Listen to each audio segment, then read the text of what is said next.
Welcome to the Property Couch, where each week you get to listen to two of Australia's leading experts. Bryce Holdaway, co-host of Location Australia on Foxtel's Lifestyle Channel, co-host of Escape from the City on the ABC, and partner of Empower Wealth Advisory. Ben Kingsley, chair of Property Investors Council of Australia and the founder of Empower Wealth Advisory, named the 2018 and 2019 Property Advisory Firm of the Year. Stay tuned as they bring you the insider's guide to property, finance and money management. All right, folks, welcome back to the Property Couch podcast. And Ben, mate, welcome back to you. Are you on the couch? Or are you lying in bed today? You'll hear from my voice, Bryce, that I'm a little under the weather. I've joined the COVID clan. I'm currently experiencing COVID symptoms. I'm tested positive. But it does a strange thing to your mind, Bryce. It does, because, whilst I've been in this haze, something amazing happening. I've been dreaming. There you go. Oh, it's coming out. Oh, mate. I've been dreaming, right? Like I dreamt that Freo beat Melbourne. And then I also dreamt that the Pies got over the Blues. So, it's obviously something's amiss here, right? Mate, I had misplaced concern for you, mate. I was going to see if you're okay, and now I don't give a stuff. No, well done, hey. Come into Melbourne, 17. They've won 17 in a row. There's one player that had never played in a losing game. Yeah, I know. He's played his first losing game in game 18 or something like that. Yeah. So, no, well done. Good Just job. 1 week at a time, Ben. Just 1 week. 1 week. Because the week before, we won't go there. We got we've talked about that. Well, so, nice, well played. But, mate, look after yourself. Genuinely, thank you. I didn't get to hang out with you on the weekend. We were going up to the to ARIC, Australian Real Estate Conference, and I was already at the airport because we fly at different airports, Ben. You're down there at the Big Smoke. I'm down here at the regional airport of Avalon. And you said, time out. I'm subbed off. I'm on the bench. Man down. Not coming. Yep. So got the little scratchy. Obviously I went to Perth for a business trip. Got the little scratchy throat Friday night picking Harry up from his footy training, and then I thought, it's not going away. So slept through it. And then first thing I thought, I'll just get up in the morning and do a RATS test. And that other second line just appeared, just started to come through. I'm like, that's what that other second line looks like. Okay. Well, I got it back in the 28th of December, Ben. So I was trying to talk because Andrew goes, you need a test. And I just tested it. And within a millisecond, I go, see, no, it's only one line. And then because I didn't want it to be true. And because that back then there wasn't many people getting it right, so just see what I did there. See what I did there. Threw it in that I was one of the pioneers. Yeah. But so and then Jack goes, Dad, you got it, buddy. So I thought, wow. So it was a whole world of what though. So but here we are. But no, I'm okay. Thank you for asking and thank you for concern, mate. I'm battling through today's episode, but loving where we're going with today. We've got lots on. And I've got a very important announcement at the end of my What's Making Property News. Could be catastrophic for a particular state market. So you've got to hang around for that. All right. Catastrophic and I don't use that word lightly. No, you don't. I know what you're talking about too. So I reckon you should stick around until the end, folks, because I don't think he's overcooked it, despite being a Collingwood supporter with a little bit of embellishment in his blood. I don't think you've overcooked that. Hey, tonight there's a webinar, Ben. Yes, there is. So we have a webinar, Bryce. Securing finance in a challenging economic environment, man. Yeah, so obviously, rates are going up. We know about that. So we've got a leading mortgage broker to come on the show and talk about how you can get finance in a changing economic market. So I wanted to reach out and say thanks for those. Obviously, if you're listening to this past, it's a live event on Thursday night. So we're coming PICA, out. you said coming on the show, but sorry, there you go. There's the COVID foggy brain. Yep. So yes, so Andrew's doing a presentation tonight. Now, if you're listening to this post haste, then you can get it on demand by becoming a PICA member, paying a $5 for your annual fee. And with what I'm about to tell you at the end of today's show as well, you might just want to join the organisation because we may need your support. No, let's reframe that. You will need their support. Yes, Not absolutely. may, you will. So we will.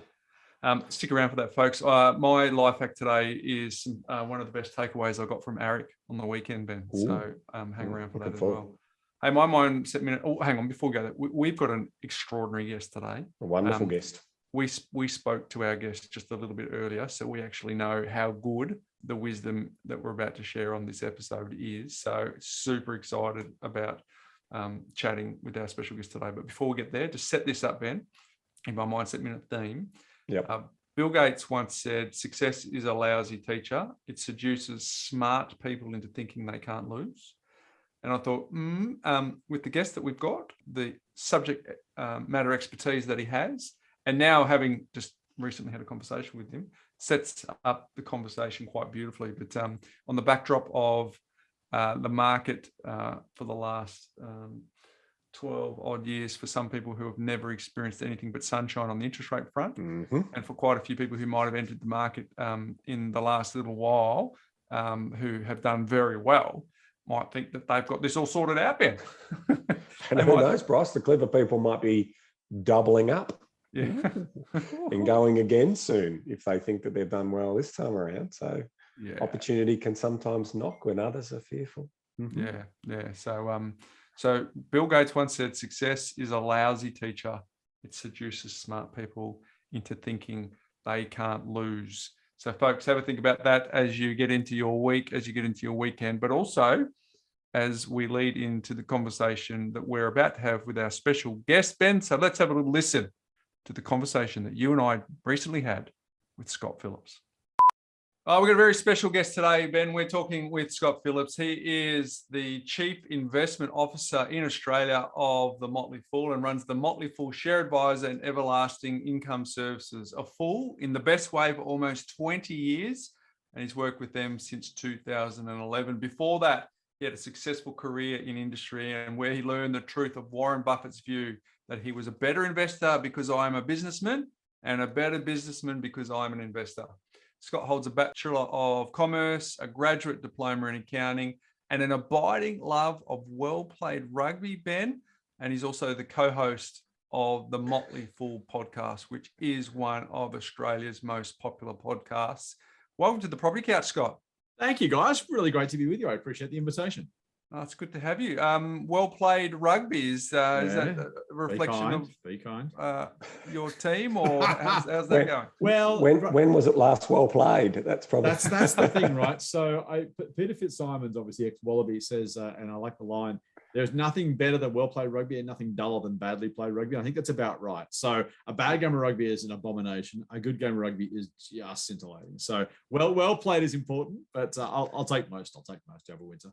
Yeah, nice. Well, we're looking forward to having a wide-ranging chat with you.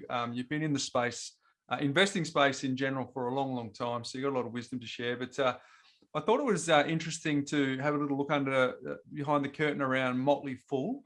Yep. And the name comes from William Shakespeare's play As You Like It. So the court jester, known as the Fool, could speak the truth to the king and queen without having his head lopped off. The fools of yore entertained the court with humour that instructed as it amused. But more importantly, the fool was never afraid to question conventional wisdom. And then it goes on to say that's what you guys aim to do at Motley Fool. So you like questioning conventional wisdom, Scott? We do. Our two co-founders in the US are English majors rather than traditional finance majors, as you can tell from the name of the company. They wanted something that stood out, something unusual. And David Gardner, the elder of the two Gardner brothers, who started the Motley Fool back in '93, decided that was the right name. It is a strange name. It certainly gets us noticed. It also means if I call up a company and say, "Hi, I'm calling from the Motley Fool," I have to go through 3 or 4 layers of administrative assistants and gatekeepers before I get to speak to anybody, because it's a name that no one quite takes seriously. But yes, that's the broad idea. Look, we're trying to. When the Motley Fool started, there was, Wall Street was a pretty closed off kind of place, and so was the ASX. Professional investors, the insiders, got all the information.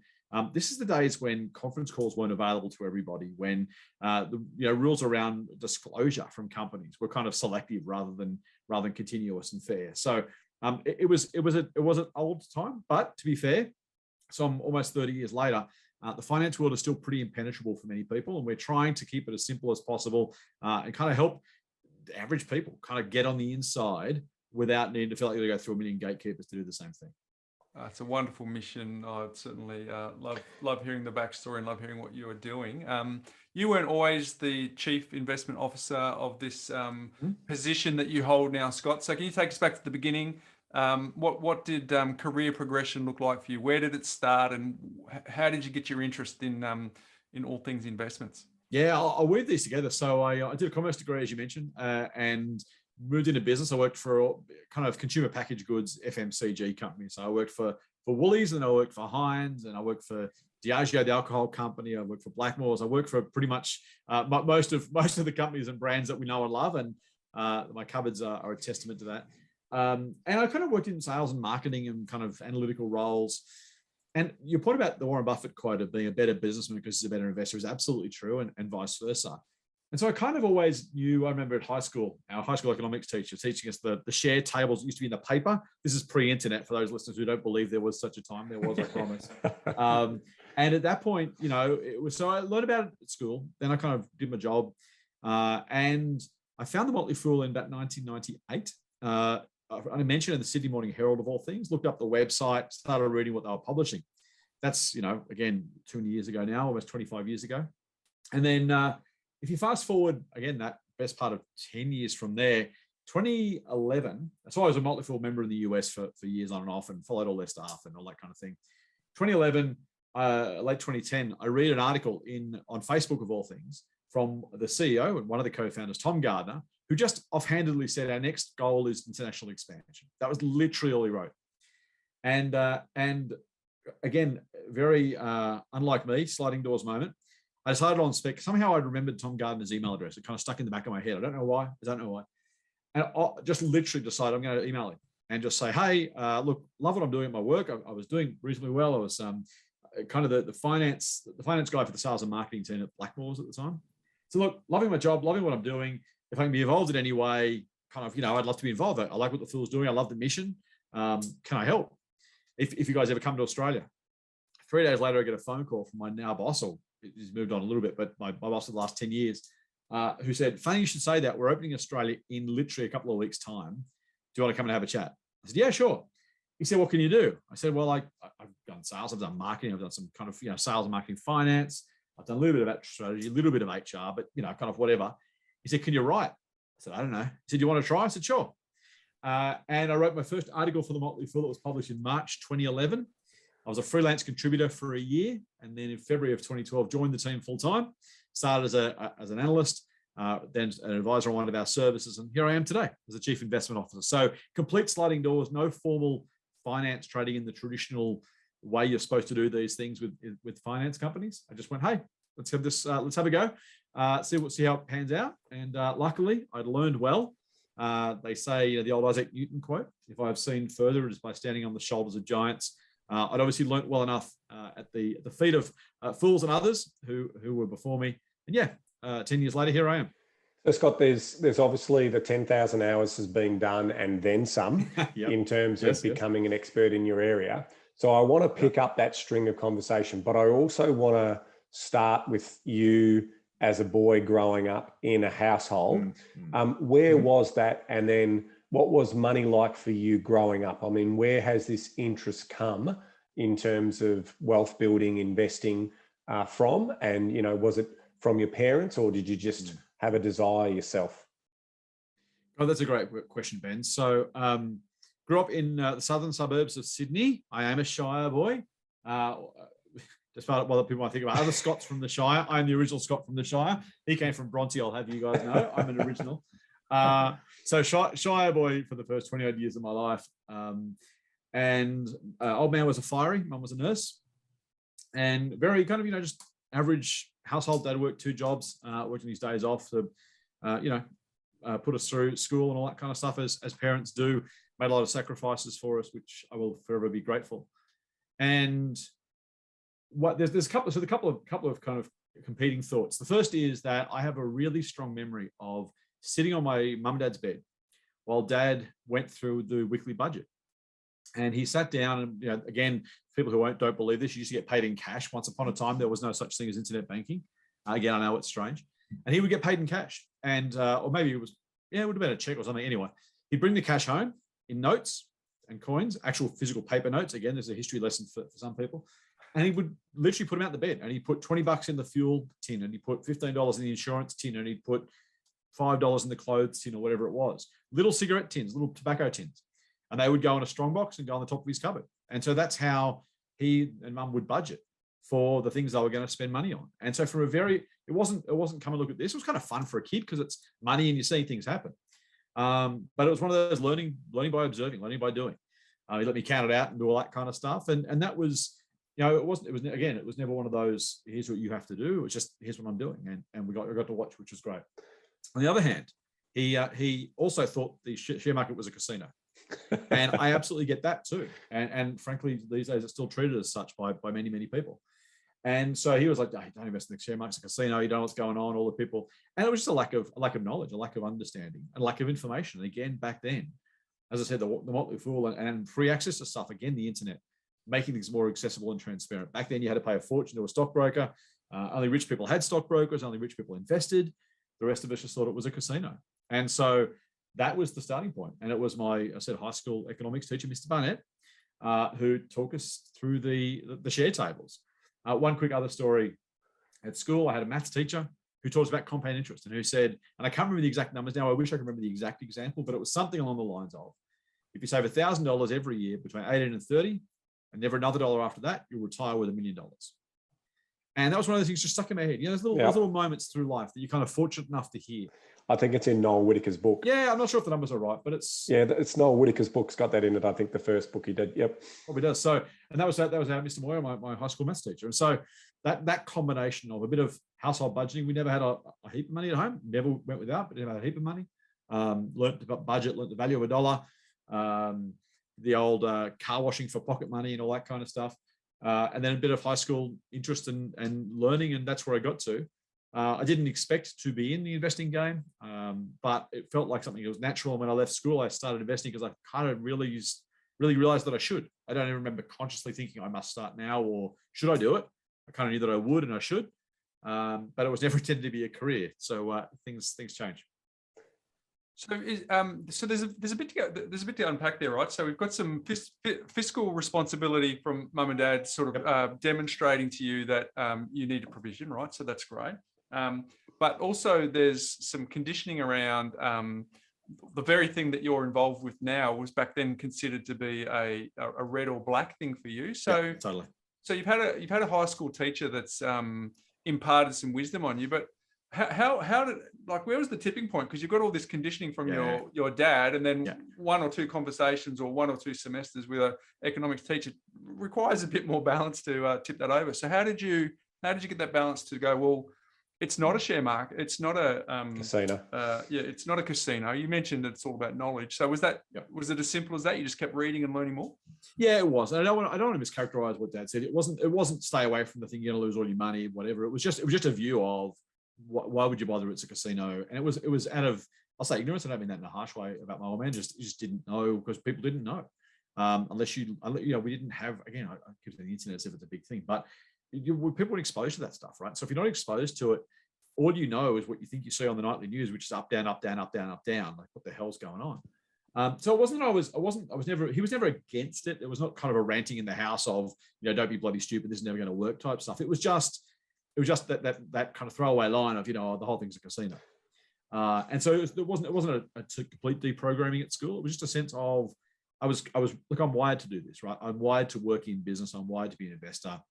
Warren Buffett talks about the Ovarian Lottery and winning the Ovarian Lottery, right? Being lucky to be born at a time and in a place that favored his skills. I'm exactly the same. I just happen to have these skills that let me do this as a job and help some people. And so, I was always pretty, I loved commerce. I loved economics. I just got it, right? I can remember that same teacher teaching us about supply and demand early in high school. And so, the idea of the supply and demand lines are intersecting. I won't go too far into it, but because how much would the business produce? And you're supposed to say the line which supply and demand overlap is the amount of stuff that a company produces, right? The number of widgets you make. And my answer was, well, it depends how much profit they're making. And it just seemed obvious to me that the answer would actually not be about supply and demand. It would be where's the profit maximization point. I didn't call it that, but I instinctively knew that that's what you would do, right? So that's kind of the lesson. So it wasn't so much a deprogramming. It was more a case of maybe putting some structure to what investing was in a way that I hadn't had the opportunity to have before, and that just instinctively made sense. Now, just let's close out the story with your dad and mum. Did they invest at all? Did they invest in property? Did they, would the super, obviously in the fireys, did they have a little bit of a defined benefit or anything like that in the fireys? Yeah, so they didn't invest outright. They certainly didn't have property, didn't have the free cash flow to invest over and above what they already had other than superannuation. The old man was a Vietnam vet, was medically retired from the fire brigade he was at 50, I think, with post-traumatic stress disorder. So at that point, his super, whatever it was at that point, was commuted as a lump sum payment. I think he had the option at that point of taking it as a defined benefit or a lump sum. The financial advisor, I was kind of not mature enough or knowledgeable enough at that point to have any involvement in that conversation, but they choose to commute the pension and take it as a lump sum. And so they went to a financial advisor, put that lump sum into effectively a combination of managed funds, and went from there. I will take the opportunity, given you asked, to rail against some of those in the industry who would happily rake in a lot of money from people who don't deserve to have money taken off them. Dad passed away, and so I started to get a bit more involved with mum's money. Her financial advisor was charging at 2% at that point every year, thousands and thousands and thousands of dollars for half an hour meeting and a token reshuffling of the portfolio. And if there are things that motivate you to want to actually help other people, it's realizing that sort of crap goes on, excuse my language, way too often, and it's unconscionable stuff. So that was the other, in terms of it wasn't what started me on this path, but I'll tell you what, it motivates you when you realize that sort of stuff's happening. Not with every financial advisor, not with every customer, not all the time, but it was pretty bloody rugged, and I was more than happy to rail about it. But it was rife back then. I mean, it was absolutely, it was a standard fee policy back in the day, and you're right, they were doing nothing for a lot, as opposed to, there's definitely a lot of changes that have happened, but there are still some older traditional, more financial planners who are charging fees that, you want to warrant their performance as a judgment. Like, we've talked before on this podcast about, I'd pay 10% if someone was going to compounding my money at 20 or 30%, but it's just not, that's not usually possible. And so there's only a few people in the world that have that ability, and they're normally not opening for new funds.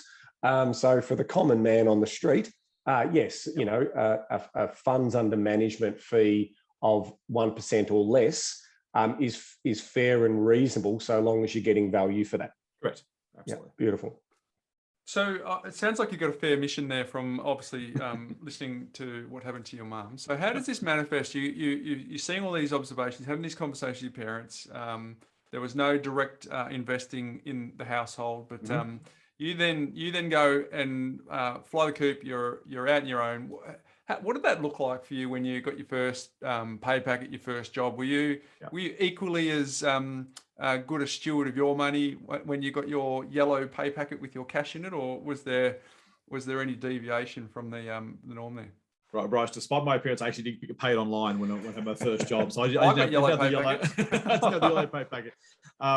So look, no. So, and here's the great thing, right? Is I think people look at financial advisors and assume that we don't make mistakes, we do everything right, and all that kind of stuff. So my journey is pretty awful. The first thing is Mr. Moyer tells me about the save $1,000 for 12 years, retire a millionaire.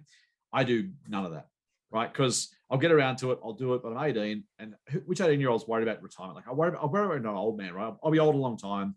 I'll worry about it then. So again, stupid mistake number one. Stupid mistake number two is I think I should invest. So I open up a brokerage account, and this is in the late 1990s. And this is around the time when the dot-com boom is taking off. So I buy, and I can't remember half the companies now. I think my mind's probably blocked out some of the names.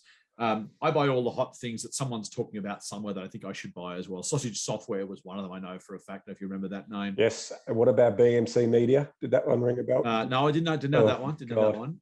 But I had so anyway, I had this range of stuff that I never should have owned because they were the cool stocks everyone was talking about, and And then I had a mate who said, well, what you do is you buy MIM, Mount Isa Mining, and when it goes up, you sell it. When it goes down, you buy it again. So he's trying to, swing trade or momentum trade this thing, which of course I lost all my money trying to do, which was again another stupid thing to do. So what's great about starting young and making mistakes is you make mistakes with smaller amounts of money, and I made all of them. And it wasn't so. I knew I was going to invest. I knew I had money to my account. I needed to save regularly, so that started. But the actual investing properly and saving enough of it to make a real difference didn't really start in earnest probably until my mid-20s. So it's, that was kind of the early experience. And frankly, and again, I'm not just pushing the company line here, I joined the Motley Fool because I wanted to help people the way I'd been helped by the Fool. And so it wasn't until I discovered this thing, reading the business papers of the business page of the Herald, jumped online to fool.com as it was in the US, and started learning some stuff. And found out about Warren Buffett and found out about Peter Lynch and Phil Fisher and some of these names and some of these books. And it really was, it was a scales from the eyes thing. It was like, hey, this can work. And it wasn't, this is the only way it can be done. They have very different approaches at the Fool in the US. Tom and David Gardner have different approaches as investors. But it was just learning some of those really simple lessons about, hey, here's actually how it's done. Here's this bloke called Buffett. Here's this bloke called Munger. Here's what it's worth knowing and worth doing.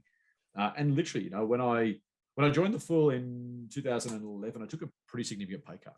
And I don't set that big note myself. My wife is thankfully a lovely lady who was happy for me to follow that passion.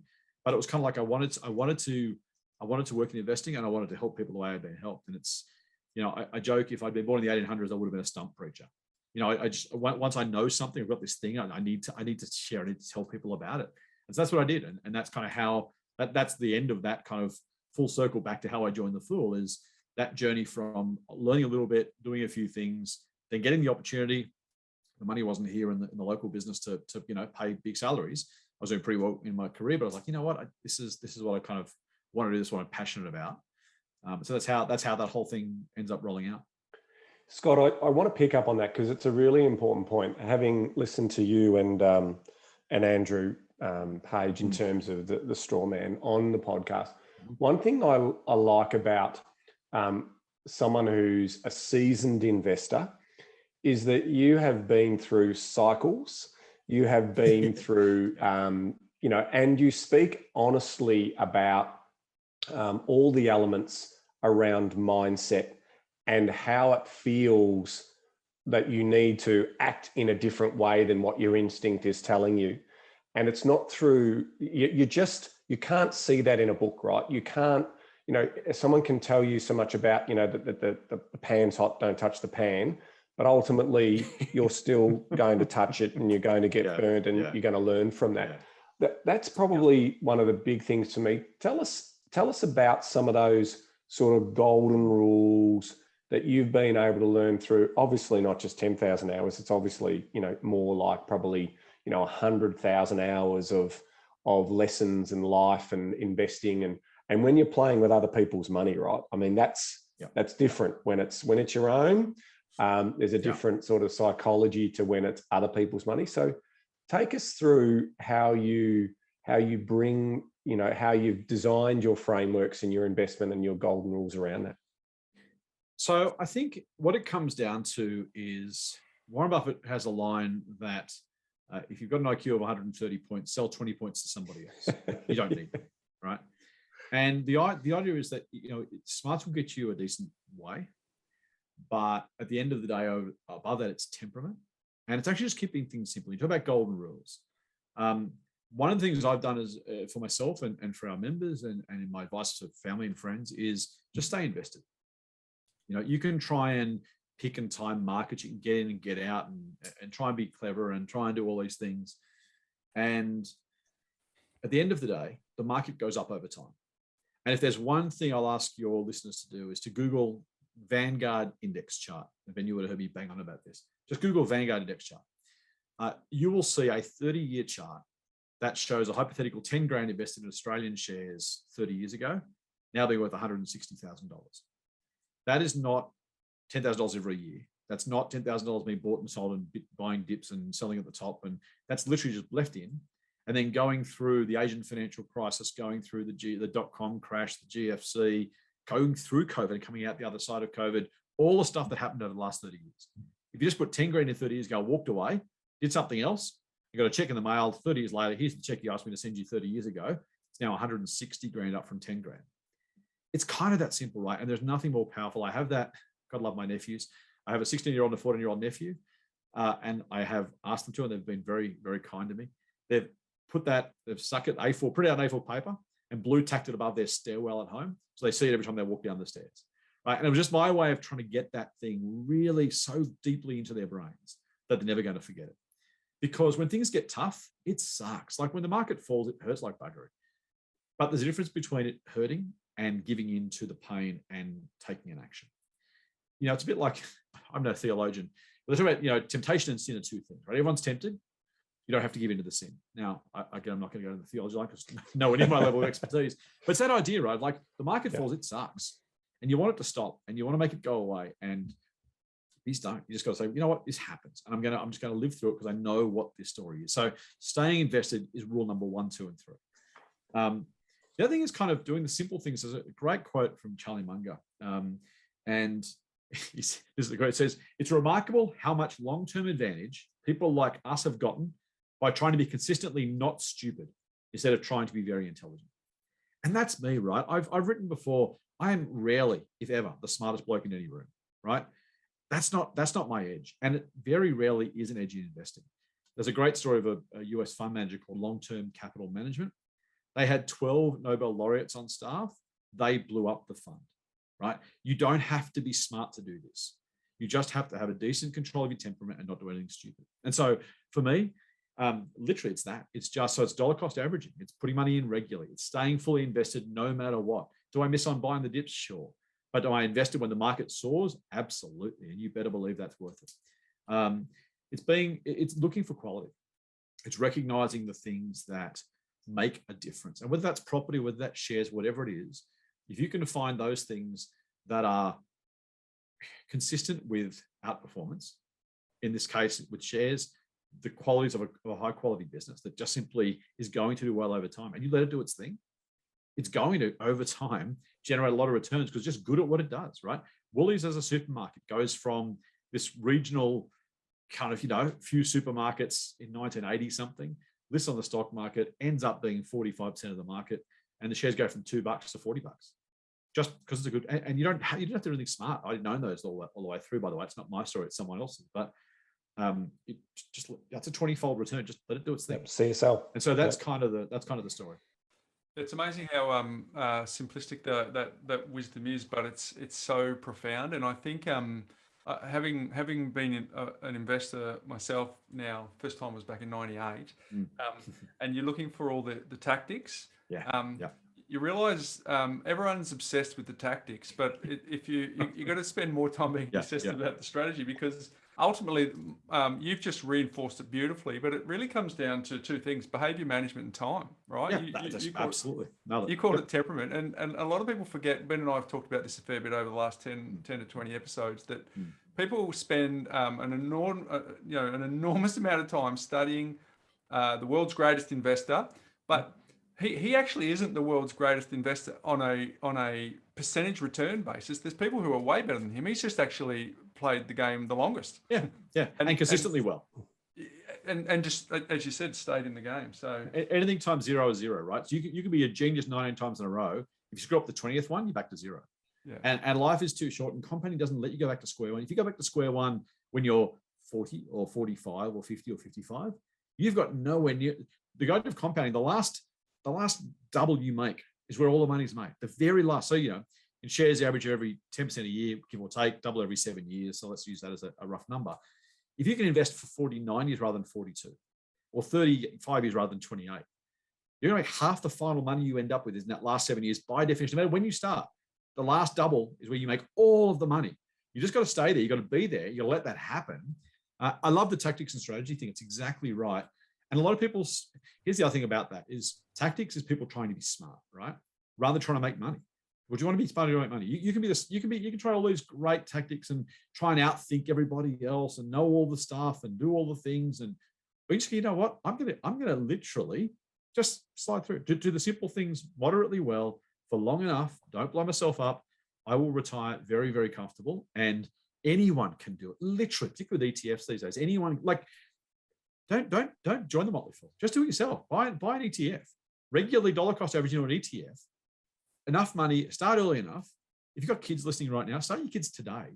They will retire with more money they know what to do with if they start early enough. Just it's maths, right? And that's the beauty of it. It's not smarts. It's not knowing more than the other guy. That's the casino thing. You want to play the casino games, that's the tactics, right? Good luck beating the house. Let's land that plane, Scott. Let's land that plane. So someone's listening to that and they haven't actually been playing the market. And what you've just said over the last 5-10 minutes has resonated with them. And they want to invest for the kids, like you just said. What does that actually mean? What should they do? All right. So I can't give personal advice, obviously, but the very simplest way to do it is what I have suggested to my nephews. They are going to take 10% of their paycheck, every single paycheck. They're working part-time jobs right now.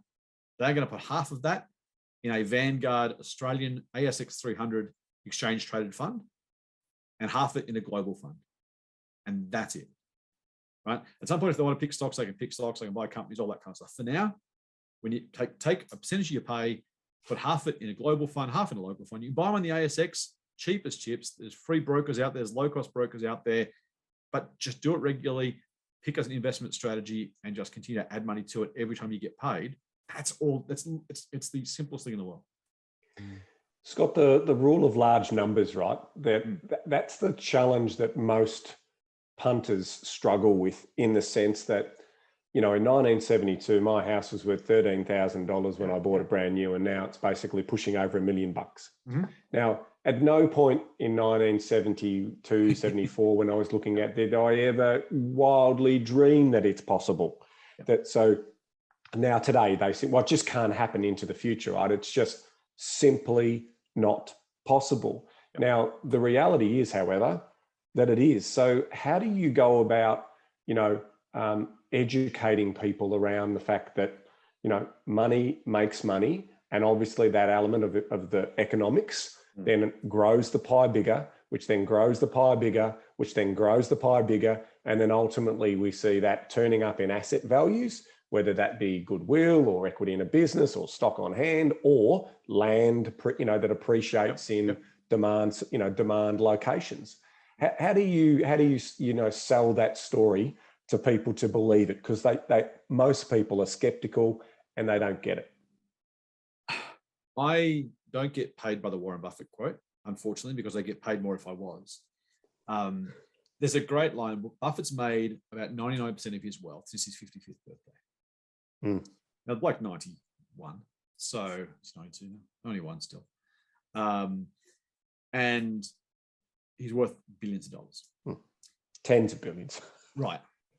And 99% of that came after his 55th birthday. It's almost that last double I just talked about, right? Yeah. Can I say to you honestly, I don't spend a lot of time answering that question you asked, because most people actually aren't asking that question. Most people don't believe they can have enough money, let alone are worried about whether it be 1, 2, 5, 12, or $58 million. And so a lot of it is just, it's the Vanguard charts. Like here's how it's done, right? This is what the maths looks like. I think it's actually harder with property because we're talking with really, really big numbers. If we talked about Woolworths and Coles and CSL and BHP in market cap terms, I think it'd freak the hell out of people. If you ask people, by the way, I don't know how many years ago it was now, Apple was the first $1 trillion company. Oh, no one will ever get to no one else will get to $1 trillion. And Apple will never get to $2 trillion. Well, we've been there and done that. So we talk about market capitalization, which is the value of all the shares added together that are out there. You get very large, $1 trillion market capitalizations, or hundreds of billions in Australia, and that feels unlikely and unreasonable. The benefit for share investors, and when I say benefit, I don't mean it's better than property. Just in this instance, it's better. It's easier to conceptualize. Is a $20 share price can go to $40. Now that $20 share price can be, in Apple's case, it's $150 a share. You can imagine Apple going from $150 to $300 because that's only $150 more, right? If you said $2 trillion to $4 trillion, people are like, no, that can't happen. And so you actually, in shares, you actually don't need to do that. The flip side, unfortunately, is the reverse problem in shares, which is people say, well, a 20-cent share must be better than a $5 share because it's only going to go up 20 cents and doubles. $5 share is going to go up another $5 to double. That's not going to happen. So it's actually that one that's the bigger issue, is people end up buying lower quality stuff because the rubbish tends to be cheaper on a per share basis, but it seems easier. A 1 cent share, if it goes to 10 cents, I make 10 times my money. The chance of that happening is very, very, very remote compared to Woolies slowly going from 2 to 40 over, an extended period of time. So ironically, harder in property your way, that way, easier from a total number perspective, but the inverse is true. People tend to punt on the air quotes cheaper on a per share basis stuff rather than thinking about what the company's actually worth. But you don't, here's the thing, let's put it into a property context. Percentage-wise, the same sort of thing. You might get a greater percentage on a very, very cheap property and, all the market's rising. So the percentages look amazing, but the actual cash return is actually not as great. Like, ultimately, if you're still getting a 6 or a 7% return on a $2 million asset, as opposed to a 25% return on a $400,000 asset. Now, and it's all relative in the property space, because it really is, at the end of the day, the long-term measurement of value is land. And what people's willingness to pay for that land is, and the improvements on that in some cases do play a role in, from a case-to-case basis, and certainly suburb-to-suburb basis. But it is interesting in terms of how that does play out, because we do have people who are saying, look at my overall percentage return, because at the end of the day, that's the bee's knees. And I'm sort of saying, it's from our point of view, when we do advisory work, it is like, what's the best fit for your strategy based on your cash flows and what you're trying to do? And it's the same, I suspect, for you in terms of how you would, talk to your subscribers about their risk tolerances, what they want to put in, what skin in the game they want, and how they then look at the opportunities inside those businesses. Now, whether they take a large portion or a small percentage and diversify. I think that's a really good point. I'll take it slightly 90 degrees too, because the other thing I always say to people regularly is there's 3 things that you can do to maximize your wealth, right? And they are the time you've got, the contribution you make, and the return you get. And it's in that order. And so we talk about the cash return, the percentage return. That's absolutely true. I say to people, my nephews who are 14 and 16, they can lose to the market every single year between now and retirement and still have millions of dollars. So yes, they want to get the best possible percentage return as they can get. Of course they do, because they want more than that. But realistically, I can't give them another 10 years of life or saving. If they don't suffer another 10 years, I can't make that no matter what their return is, because you simply can't earn enough incrementally over and above the market. I mean, again, someone probably will. Maybe it's Buffett, but I'm not Buffett, neither are they. You can't make up for time, and you can't make up for the savings rate. If you save a little bit more, imagine how it is to get 1 or 2 percentage points more in terms of your return. Save another 5 or 10%.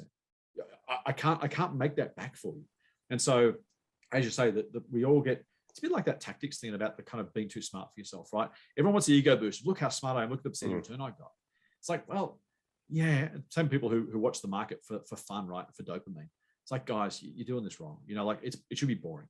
But you can love analyzing businesses. Don't love the gyration of the share market. That's just stupid. It's going to bite you. It's going to bite you hard at some point, right? And so, for me, it's absolutely exactly the same thing you say. It's the cash return, but it's also just fundamentally, where are the pieces you can change? I hope people come and use our services if we can add some value to them. That would be great. I'd love to actually help some people in that case. But the value I add to our members, they sign up for stock picks. I think our greatest contribution to them is the education and the temperamental management. That's where my value is, right? Because I can give you a stock pick. If you don't take it, or if you sell out when things get tough, or if you don't add your own money to it, you put in $5 rather than $50 rather than $500. I can't fix that for you. If I can get you to do some of those basic things well and focus on, as you said, the cash return, not the percentages, that's where the real money is.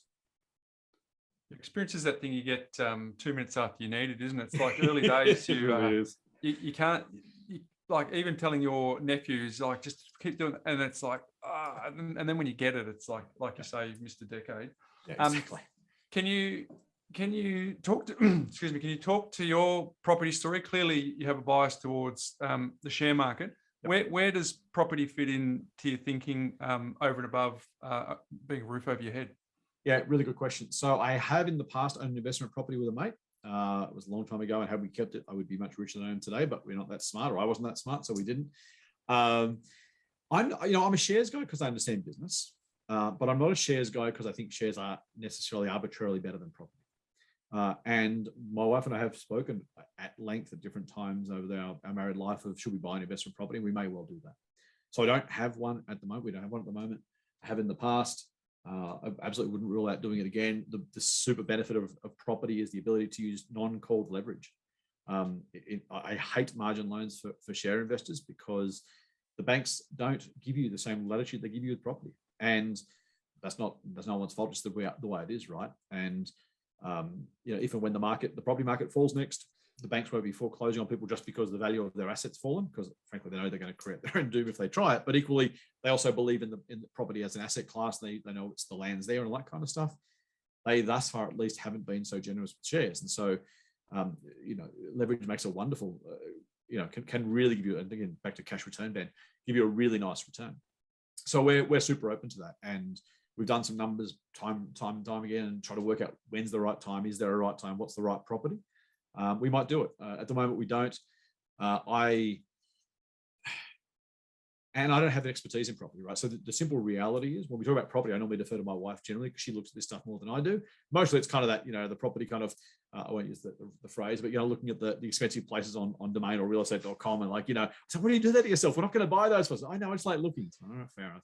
So she knows all about this. You can say it's property porn. Property porn, thank you. That was the phrase I was going to use. Yeah. And so that's, and she pays much more attention, right? So, but I know businesses really, really well. So it makes a lot of sense for me personally to stick mostly with what I know because I think I'm reasonably good at it. I have without bragging, but for the sake of putting some stake in there, I have a market-beating track record over a decade. And so I'm doing something roughly right. And I say that because not a big noting myself, but plenty of people talk about this stuff and don't have to put their scorecard up. And it's like, well, if you're going to listen to somebody, you want to know they're doing this and doing it properly, right? So, that's my background. But we would absolutely buy an investment property if it made sense for us, for sure. Now, Scott, I do want to talk to you about, what are the 5 things you look for in a business and a company. But I also just want to close out that statement you just made. We have said on this podcast many, many a time that the share market and being in business yourself will give you a better wealth creation and potentially a better return than residential property over the long term. Now, if you're a very, very good business picker or company picker, that increases and that magnification is because of that outperformance.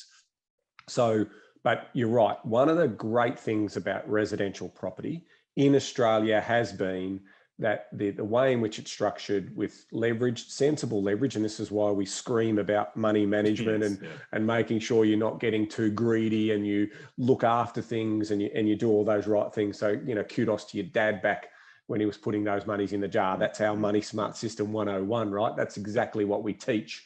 That's the sort of stuff. So for those people who have comfort and safety and lack of volatility, bricks and mortar, 1 or 2 or 3 really sensible properties, in addition to taking an interest in your super or some direct share investments, you are going to be pretty comfortable. Life is going to be pretty good for you over the next 30 or 40 years, because even if you do nut it and you get that 26% run on that suburb or that property in that suburb, I guarantee you that it will revert back to its mean, over the medium to longer term. So I wanted to close that out to sort of say, businesses can continually keep growing. Property has limitations, so be mindful of that. And that's why, diversification in shares and property is a good mix. So that's full stop, next sentence. Let's now talk about what it is that's given you the confidence to identify these businesses, because they're not stocks. It's not trading on the share. I love the fact that you think about these as businesses and companies. What are some of the critical elements you're looking for when you're doing your research?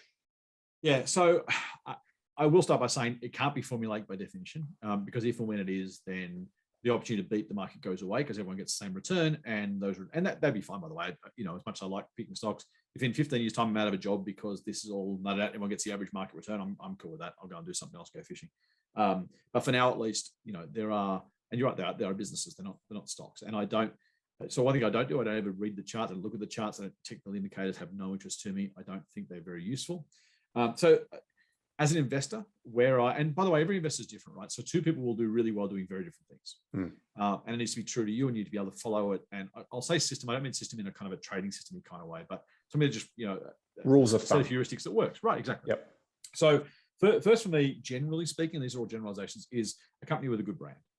And that could be a consumer brand or a business brand, or just simply a reputation for doing things well. And that's a proxy for a whole lot of stuff, right? When brands started, I used to work for Heinz. When Henry J. Heinz put the Heinz trust mark on a bottle of pickles, it was to say, you can buy brandless pickles from anybody, but if you buy them from me, you're going to know they're from me. Next time you can buy them from me without knowing they're dodgy, there's no dirt in them, there's no, you can trust it. So a brand is a trust mark. And if you can build a quality brand, because your customers, whoever they are, business customers, consumers, whatever, know, trust, believe in, like, respect, get value from what you're doing, then that is something that's very, very hard to get taken away. The easiest example is Coke. It's easy because it's obvious, but it's obvious because it's easy, and that's the point. So, it's almost proof of its own thing, which is how much more does Coke sell than Pepsi? 20, 30, 40% most of the time. How much more is Coke than home brand cola? 80%. We know Pepsi wins the taste test 9 times out of 10. So why do we drink Coke? Because we like the brand. The brand says, I've got a can of it in front of me. I've been sipping on it as we've been chatting. It says, I know it, I can trust it. I feel good. It makes me feel good. That's completely rational. It doesn't matter. I have willingly pay more for Coke than Pepsi or something else because it's Coke. And that can be true of Woolworths. I've talked about Woolworths a couple of times, right? When you go to a Woolworths store, you know what you're going to get. It's going to be low price. The range is going to be good. The service is going to be pretty decent. Think about the Bunnings brand, right? What do we think? We think Bunnings.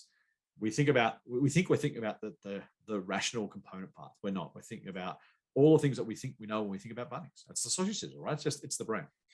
Next is management. Management's super, super, super valuable and super important. You can have a great business with a bad manager, and that bad manager will drive it into the ground. A great manager in a bad business will still not be successful. So you need both, right? You can't. Alan Joyce has done a spectacular job at Qantas, and the share price is where it was 15 years ago. Right? How are those two things true? Because over that 15-year period, most international airlines have gone broke once or twice already. Qantas is still profitable despite COVID. It will be again. I don't own shares, by the way. He's done a spectacular job, but there's only so much Joyce can do. If Joyce leaves Qantas without it going broke, that is a 5-star result. But it's not going to make a fortune for you. But you need that management, because without it, Qantas is a basket case. So, and by the way, it's got a great brand. So that's another example. So management second. Third is balance sheet. I don't want people to think balance sheet of boring accounting, green eye shade balance sheet. I'm just simply talking about a business that has financial heft, right? It's safe, it's secure, it's going to be able to pay its bills. It's not going to go broke because it runs out of cash. There's different ways of doing that. It's probably the most of the 5 things I'm going to talk about. It's the thing that's most daunting for some people, and I get that. End of the day, is there money left after everything's done? Is the company profitable? Is it making profit? Is it keeping some of that cash on hand so that when the tough times comes, it can see its way through? We saw during COVID, businesses went broke. Others had to do massive capital raisings, which hurt the returns of long-term shareholders. There wasn't enough money on hand. They didn't have money to weather the storm. So balance sheet's important. Growth is really, really important. I'm not a value investor, nor am I a growth investor. I don't like those labels because they become too restrictive and not very useful. But growth tells you that a business is doing something right. It's really, really, really tangible. Again, not in isolation, because you can grow and be unprofitable and you can grow and then die. But growth says, I have found something that my customers like in increasing numbers. Whether it's existing customers using it more, whether it's more customers coming to the business, preferably both, they're doing something right. And as simple as that is, it's just a nice marker to say, this is working. I talk about companies being more relevant to more people more often. So more relevant, they sell more products, often a second or a third or a fourth product, to more people, straightforward, more often, a higher purchase frequency, right? So if you can get that idea, to give you a simple example, people have written off Flight Centre since 1995. Again, speaking of the internet was always going to kill Flight Centre. 27 years later, now COVID again hurt quite a lot. This business is still growing, right? Pre-COVID, still growing. 27 years after it was supposed to be killed by the internet. Why? Because it's doing something. People like the brand. They like what they get. I don't use Flight Centre a lot. You guys probably don't either. But plenty of people do. And in fact, more people every single year use Flight Centre because it does what they want it to do. And that's what it doesn't need to be good for me. If it's relevant to its customers in its market niche, that's fantastic. I had a mate who would never buy Carlton United breweries back in the day because he didn't like VB. It's like, dude, it doesn't matter whether you like VB. If people drink VB and drink it in larger quantities, it doesn't matter whether you like it or not. It's not about you, it's about them. So that's important. And last one I'll say is price. And I put it last deliberately because price is not, I'm not a value guy, as I said. I'm not looking for the very, very, very, very best price. I'm looking for a reasonable price. Because as I said about Woolies before, we went from 2 to 20, the 2 to 40. Let's say it was $3 or $4 or $5. And I said, no, I don't want it. Thank you very much. If it was $5 at that point, I still would have got an 8-fold return over 20 something years. If it was 220 or 240 or 280, should I have walked away? No. I mean, maybe there's other options out there that are better value. But if the business doesn't, if those other 4 things work in our favor, price is important. Because if I paid $42 for Woolies back in 1985, then I lost money, right? So it's possible to pay too much for any business. But it's also possible, much more possible, to miss great businesses trying to nickel and dime the price. Warren Buffett talks about he lost $8 billion because he didn't buy Walmart shares because he couldn't get the person to come to a price within 1.5 cents. I think he wanted to pay, this guy wanted a price, Buffett wanted to pay 1.5 cents per share less. Buffett walked away. To be fair, he's done pretty well since, so no skin off his nose, but $8 billion was the profit that he missed out on for Berkshire. Specifically, as you said no to the deal. He didn't get the price he wanted, he walked away. And his lesson and my lesson is don't sweat the small stuff on price. Buy a really great business, pay an okay price. You'll do very, very well. Trying to pay a spectacularly great price for a rubbish business, you'll probably do poorly. A beautiful summary. My final question for you, thank you very much for being very generous with your time.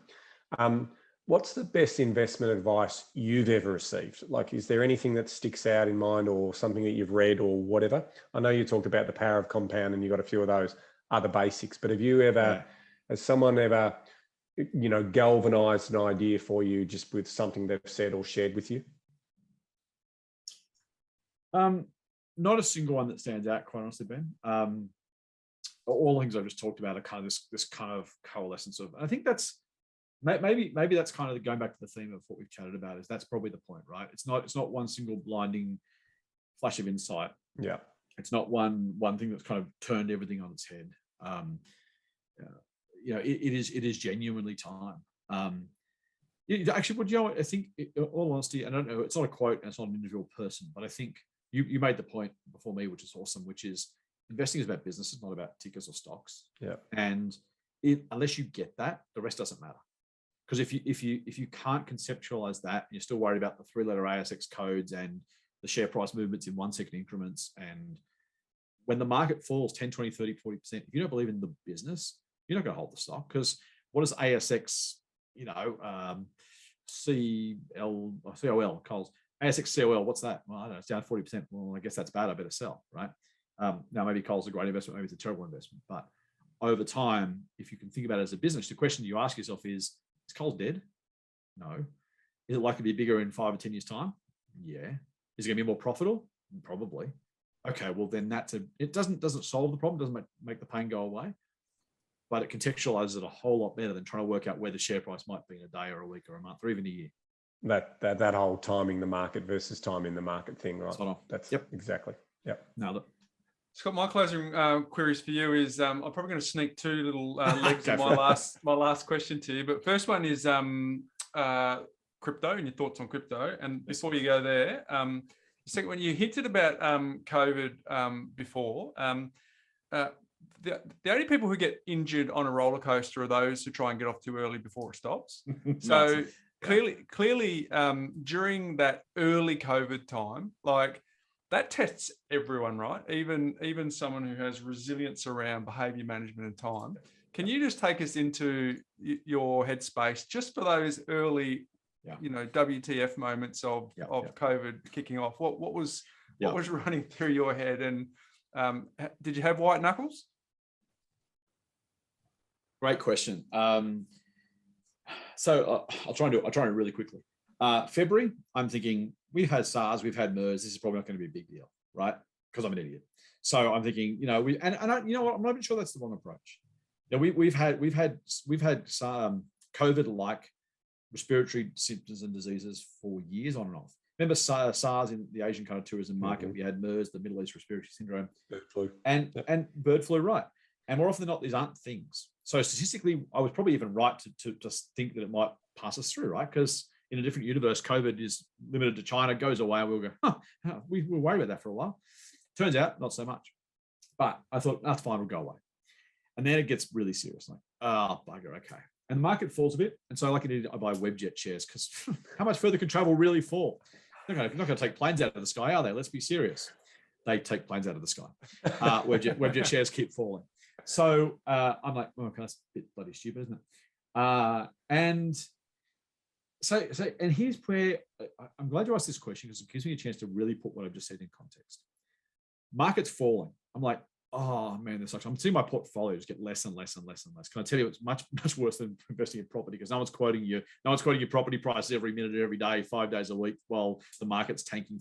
Fell 38% in 4 weeks, right? This was just brutal stuff. So it's going down and down. I'm like, oh, God damn it. And so I bought shares, because I know that this is what happens. And so I've got these two things going on at the same time. My portfolio is falling faster than I'm adding money, right? So I feel like I'm burning, every day I'm putting money in, I'm putting $100 in the shares, I'm pulling $150. I'm like, I've still got less. If I'm adding money, I've still got less when I'm finished. Like, what is going on here? But I kept buying shares, and I bought too early, and I bought at the bottom, and I bought too late because I'm adding money regularly. So I said to the team, this is what happens. I don't know if I'm too early or not. I'm going to keep adding money. I'm going to keep buying shares because maybe this is the bottom, maybe it goes further, maybe it doesn't. Who knows? I'm just going to keep buying because the prices are good, and the share market will recover. And here's the thing that I've got to turn this into a much pithier phrase. But let me try it on you. It's ugly and wordy, but stick with me. The ASX has never yet failed to regain, then surpass a previous high. So wherever the previous high was, it's never and then it falls. It's never yet not got back to that previous level, then gone higher from there. Okay. Now, if that's true, and it has been forever, doesn't mean it will be in the future. No guarantees, no promises. Not allowed to make it. It would be unethical for me to do so. Let's say it goes back to that. When the market fell 38%. That means the upside from there is about 65%, 70%. Now, either the ASX never gets back to that previous high, that becomes in hindsight the highest the ASX ever got forever and ever, amen, or it goes back to that level at some point.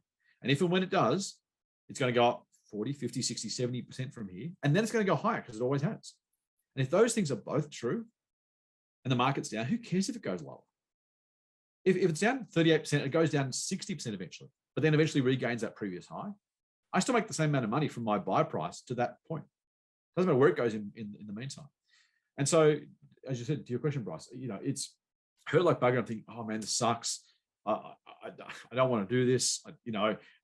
Maybe this is. And you start to think, maybe this time is different. Maybe the market will crash and never come back. Maybe the economy is screwed. Maybe we go back to guns and caves and baked beans, and maybe COVID destroys the economy for years, and maybe this is the onset of communism 2.0. Those things happen, right? Because in the middle of April, no one knows what's going on. The market's falling. People are getting sick. Countries are closing borders. Like, it's all hell's breaking loose.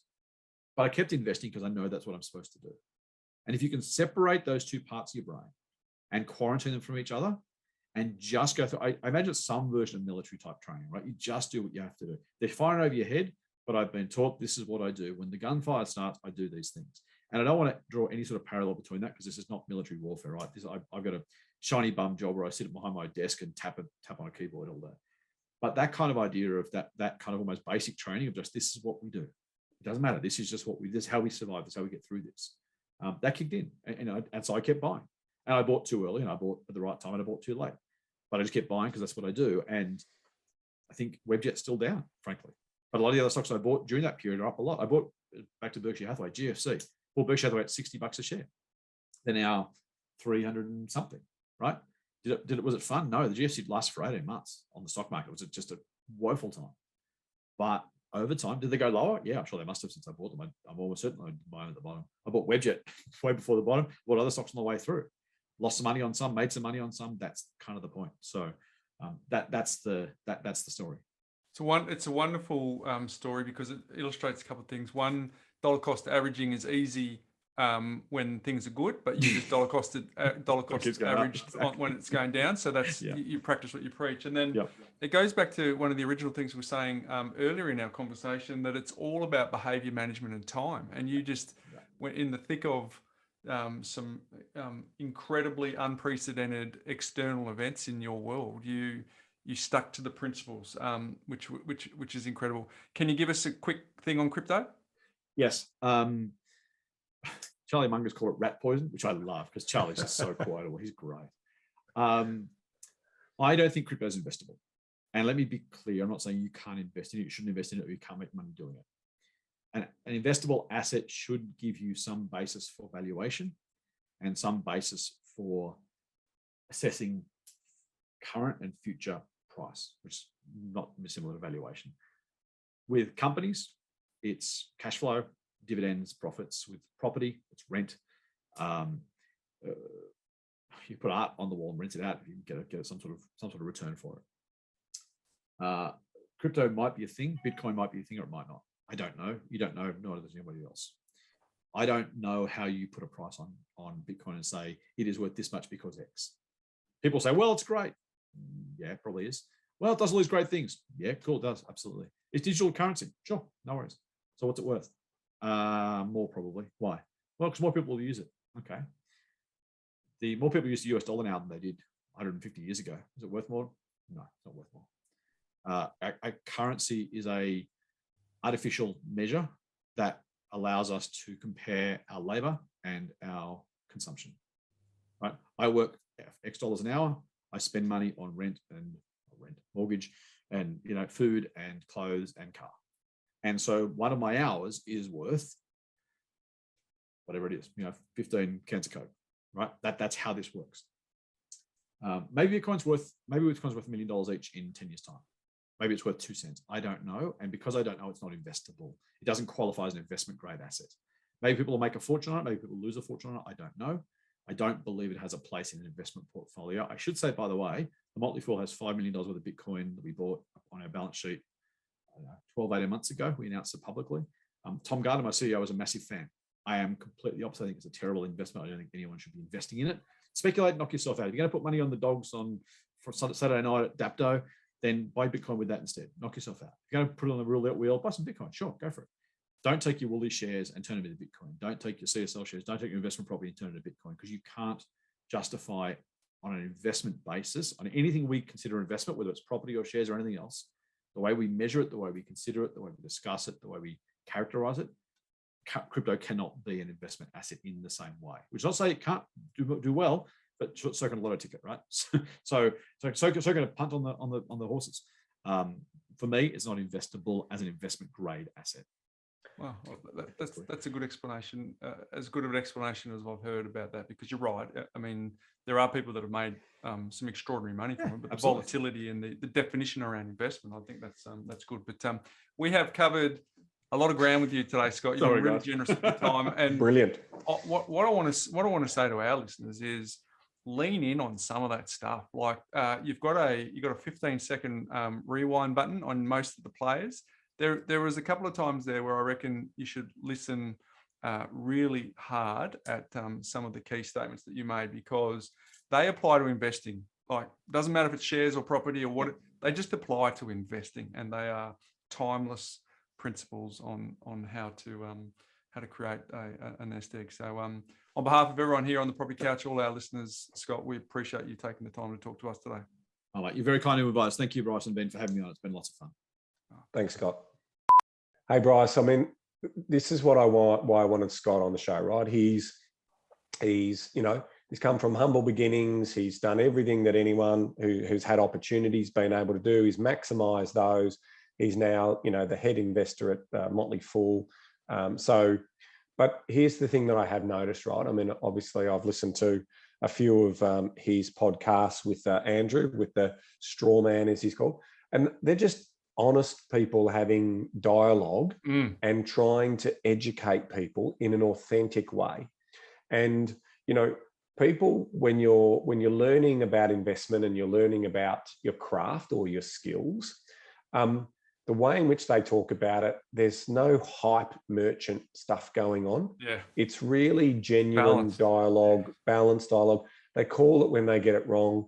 They're not the smartest people in the room. We put our hands up, we're two bull-fed old blokes having a go. Speak for yourself, the old bit. Yeah, I know, the old blokes. I know that's your trigger point, so I throw it in every now and then. So yeah, that's my point. I think, I've got some big takeaways. Mindset, stay the course, play the long game. They're the sort of main themes that came out of the messaging. But there's real dialogue and narrative around his journey to become the expert that he is. And yes, he's, he buys businesses that are on the stock exchanges around the world. And from that, he's able to create financial freedom for his family. So we do very similar things for ourselves. We just use bricks and mortar as our preferred journey to that story, and that's also how the point that he talked about in the interview, right? The leverage is the bit that's the umpire for us, got us over the line. But you and I have shares, so we certainly not one-trick ponies. But we love the leverage that gets the cash-on-cash return with property. So, hey, a couple of his top 3 rules for investing, Ben. Just to recap. So if you've got a pen, you only have to write one thing down for his top 3. Stay invested. Yeah. Hello, very good. And the top 3 influences for investing: number 1, time; number 2, contribution; number 3, return, in that order. So there's some wisdom in that simplicity there as well. Yeah. So stay in as long as you can, keep contributing, and the returns will take care of themselves. Now, Ben, you did reach out to Scott, and so thank you for arranging for him to come on. You spoke to him on Twitter. Now, we did, you and I, well, a bit loosely me, you gave these to me, but there's some recent tweets that Scott had done, stalking his Twitter. Interesting.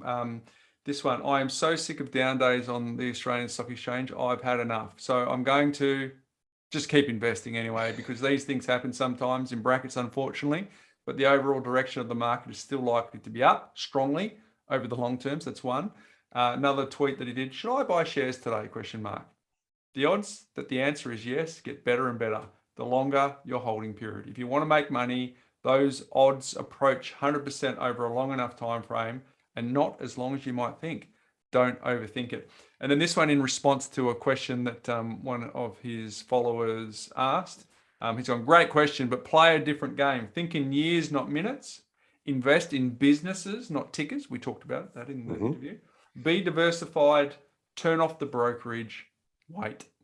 The simplicity is amazing. And the last one here that I want to read out: every past market recovery looks obvious in hindsight. Every current slump feels scary and awful as you go through it. Every future recovery seems risky and optimistic. Every single time.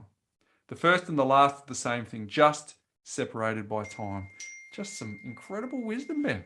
Yeah, no, he's a ripper, and that's what you get. You get honesty, authenticity with those two guys, and that's why I thought great for our community in helping them, take again more lessons and build on that confidence to understand that, like with us, we have lots of frameworks and rules of thumb. There's no magical formula. Sometimes we get it wrong, so that's also true as well. And anyone who's honest about that is worth listening to.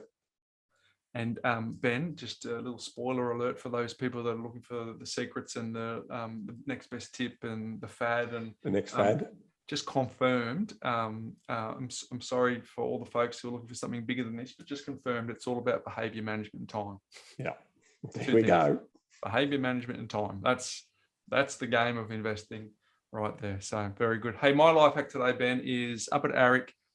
One of the benefits of being in that room for 2 days is to see some high achievers, which is wonderful, and see the habits that they put in place to achieve those goals. To be honest, I've been going to ARIC now for many, many years, Ben, and nothing changes in that particular. That is the secret to the success. You just got to hear it again, and you got to show up and do the action and all those sorts of things. Yep.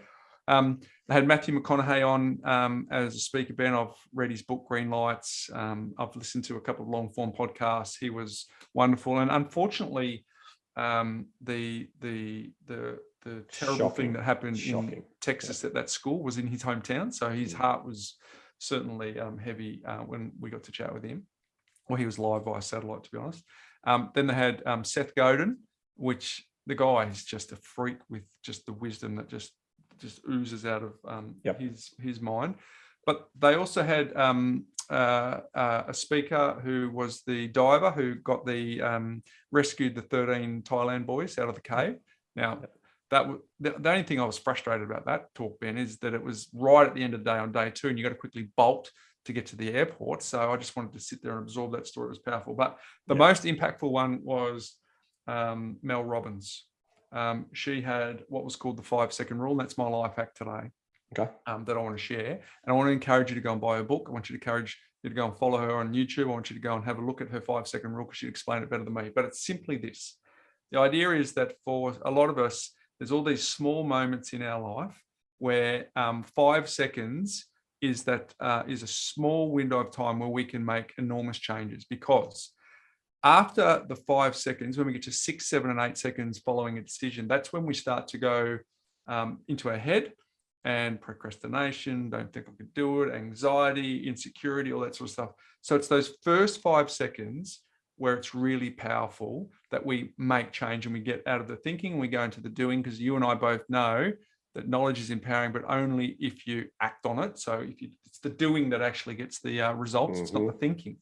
So she life hacked her way into finding this 5-second rule, did this TEDx talk. She said it was 22 minutes of pure anxiety. And at the very end, threw away this last thing about the 5-second rule. Now it's just become this unbelievable movement. And it goes like this, Ben. If you want to make some change to go from thinking to doing, implement this very simple system. So I'll do it with an example. She said, tomorrow morning, what I want you to do is, if your alarm normally goes off at 6 o'clock, I want you to set it at 5:30, because there needs to be some resistance in place for you to do this. To get out of the thinking to the doing, when that alarm goes off, you're going to have every part of you is going to go, where's the snooze button? I can't get up. It's winter. It's cold. All those sorts of things, right? So it's that 5 seconds. She says, count down from 5. 5, 4, 3, 2, 1. Get up, right? Get up. And challenge yourself in that first 5 seconds to get up. Because we both know if you get out of bed, everything else falls into place, Ben. You go for the walk, you go and do what you have to do, whatever it is. It's that initial thing. It's that 5-second window. 5, 4, 3, 2, 1. But the beautiful thing about this, Ben, is the moment you start doing that 5 and counting down, you have moved from thinking to doing, because you are now doing something. Yeah. And it's the entree to the doing that gets you to do the doing. Nice. Love it. And then you get into, so if you don't, you can't go to the gym, that might be a way. If there's anything that is a personal growth, you need to write a journal. You need to, whatever it is for you, try and implement the 5-second rule. Now, Ben, I did not do that justice in any way, shape or form, because she took an hour to explain it. There's been 28 million views on this YouTube. Phenomenal, had me captivated, was the best keynote speaker by a country mile. And there were some high caliber speakers on that stage. But that's the life hack today, the 5-second rule. Go and check it out, go and implement it, implement change in your life, because it's all about getting out of the thinking and getting into the doing. So there you go. Hey, mate, you hinted at the top of the show today that there was something big in your What's Making Property news. So, mate, the platform is yours.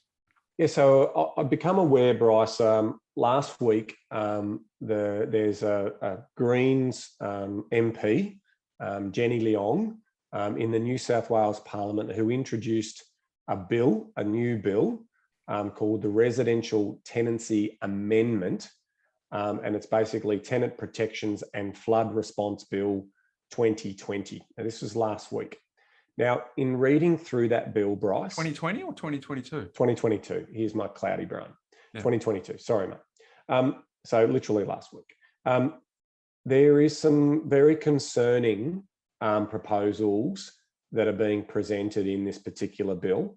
And this is why I'm doing an important shout out to anyone who owns residential property in New South Wales, because it will impact everybody. I'll just cut to the main points, right? It talked about the prohibition on termination of residential agreements without valid reason. No grounds for evictions are to go. This is the interesting one, Bryce. Rental control. Landlords will be prohibited from determining the rent. In other words, rental increases will be determined by the lesser of the following two assessments: either Sydney's Consumer Price Index or public sector wage increases.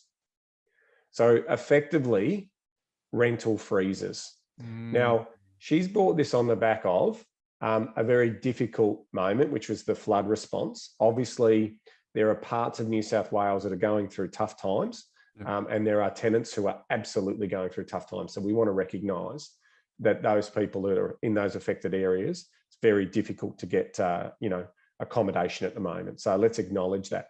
But I also want to, I want the parliamentarians to know, and I want anyone who contacts their local member of parliament to also understand that this is dangerous territory. This is catastrophic in its potential impact.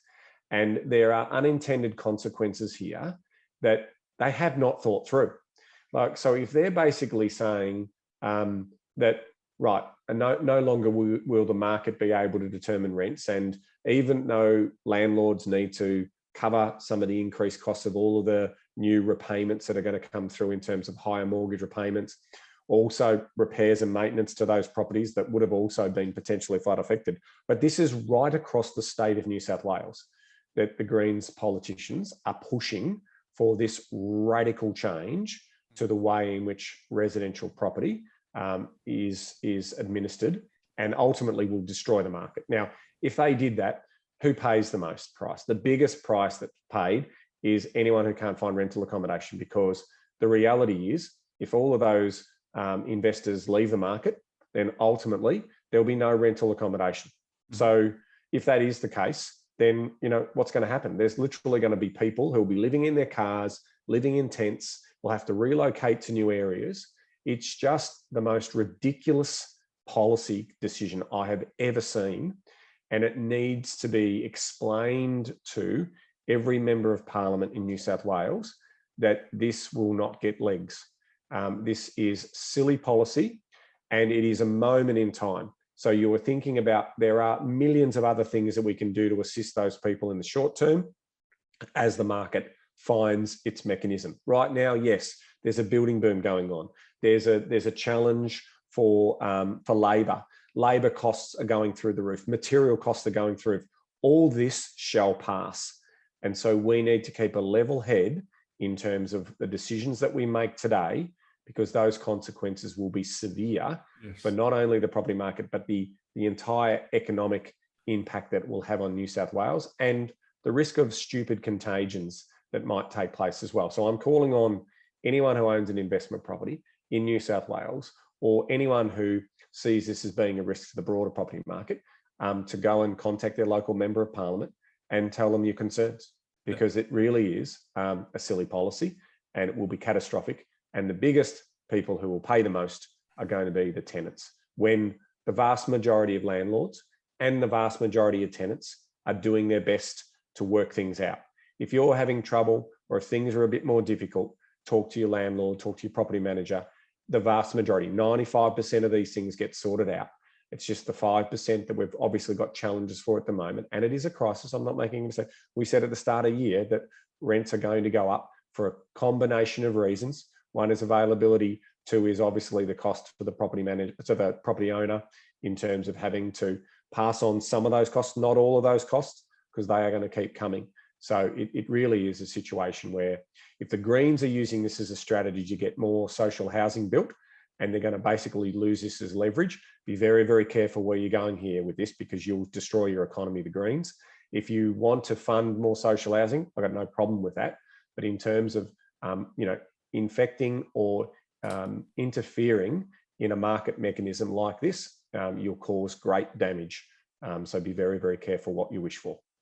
So Ben, for people to take action, so clearly there'll be people in New South Wales who've heard that, have just gone, WTF on that. So, but it's for all the best of intentions, a lot of people don't necessarily reach out to their member of parliament and talk to them. So I guess that's where you can help, isn't it? Because if you have people who are members of PICA, then you can, because you'll be talking to them as well. Yep. So you can say, well, I represent a body of investors, the larger, the better. So I guess if you've just heard that, number one, if you are someone who's going to reach out to your local member, wonderful, please do it. But I guess the less friction point to doing it, Ben, is to join PICA, so that you can represent a number of voices when you're having those conversations. That's right. And I'll also put a link in the show notes to the local member, so you can work out who it is. And we'll be posting my communique that went out to all PICA members on the website as well. So you can learn a little bit more about that. So it's new, it's a developing story. Obviously, the whole real estate industry and all property owners should be very, very fearful of this. In certain markets, it may even collapse values, which has a contagion effect on the broader economy. If it's something as radical as this actually succeeds. So hopefully common heads will prevail, but there is definitely a movement that's happening. So we'll keep everyone updated if there's petitions or areas to go and put your name to it over the coming days and weeks. So very, very concerning, Bryce.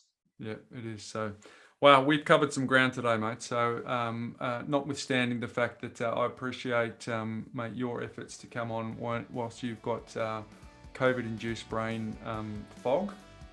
So, thanks for your efforts, but a very special thanks to Scott Phillips again for passing his wisdom. I'm sure everyone who's taken the time to invest out of their day to listen to that interview will get an enormous amount of benefit from doing that, mate. But until next week. Knowledge is empowering, Bryce, but only if you act on it. See you next week, folks. Hey guys, Bryce here again. Just want to catch you before you go and let you know, if you're new to our community, there are a lot of episodes to catch up on, but it's really important that you start from the very beginning at episode number 1. Because episode 1 through to 20 share all of the foundational pillars and frameworks that you need to know to get the best out of listening to this podcast. So I'd recommend that you start there, and the little tip is to maybe start on 1.5 speed. Now, for those of you that are time poor and don't have time to go back from the beginning, don't worry, we've got you covered as well, because we've created a binge guide that goes through all of the details and makes it easy for you to read and get up to speed very, very quickly. So if you go to thepropertycouch.com.au/fast track, you will be able to download that binge guide and you will be up to speed in no time. And whilst you're there, I've got a few extra goodies for you, because we have our top 5 frameworks that you'll learn on this podcast, as well as the Make Money Simple Again ebook, which will help you with the foundations of basic money management, so you'll have everything you need to succeed in building your own lifestyle design and getting the best out of this podcast. Now, just a reminder that anything that we cover on this podcast is not considered financial advice. We certainly recommend that you get your unique circumstances looked at by your individual advisor, and everything we talk about is just general in nature. But folks, I want to encourage you again to go to thepropertycouch.com.au/fast track, and you can go and get all those goodies and catch up right away.